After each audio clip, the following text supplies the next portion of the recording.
پارس کے پاس جاتا ہے، پارس سے کہتا ہے کہ کیا پارس اب تم نے اپنے گھر نہیں جانا؟ تو پارس زوار سے کہتی ہے کہ زوار کیا تم مجھ سے اکتا گئے ہو یا تمہارا دل بھر گیا ہے؟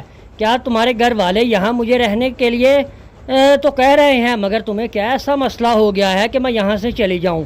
اگر تمہیں کوئی مسئلہ ہو گیا ہے تو مجھے بتا دو، میں بہت جلد یہاں سے چلی جاؤں گی۔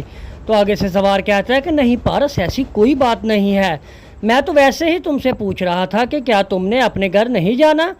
تو پارس کہتی ہے کہ جب میں نے جانا ہوگا تو میں خود ہی چلی جاؤں گی، مگر فی الحال میرا کوئی ارادہ نہیں ہے، کیونکہ میں نے جب تک تمہاری شادی نہ دیکھ لی میں نہیں جاؤں گی۔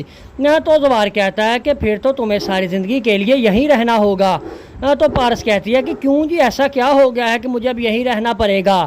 زوار کہتا ہے کہ نہ تو میری ساری زندگی شادی ہوگی اور نہ تم یہاں سے جاؤ گی۔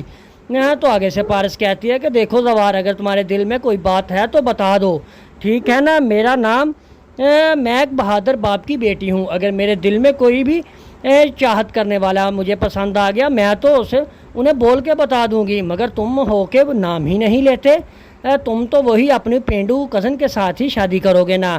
تو زوار کہتا ہے کہ پارس خاموش ہو جاؤ، کوئی بات کسی وقت میں بات کے موڈ میں نہیں ہوتا۔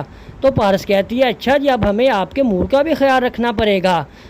تو آگے سے زوار غصے سے چلے جاتا ہے۔ دوسری طرف جو آفتاب ہوتا ہے وہ اپنی ماں سے کہتا ہے کہ ماں، مجھے تو بس ہر وقت ماموں سے ڈر ہی لگا رہتا ہے، ہر وقت انہی کا خیال رکھوں، مجھے ڈر ہی رہتا ہے کہ کہیں وہ مجھ سے جگڑ ہی نہ پڑیں۔ تو اس کی ماں کہتی ہے کہ نہیں بیٹا، ایسی کوئی بات نہیں ہے۔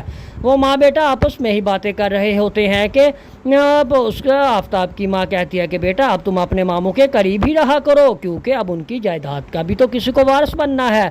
تو آفتاب کہتا ہے کہ ٹھیک ہے۔ دوسری طرف انہیں نہیں پتہ ہوتا کہ آفتاب کا ماموں یہ ساری باتیں سن رہا ہوتا ہے۔ جیسے ہی وہ سامنے آتا ہے تو اس کی ماں خاموش ہو جاتی ہے، اور آگے سے آفتاب کہتا ہے کہ امی ماموں جان آ گئے ہیں، انہیں کہیں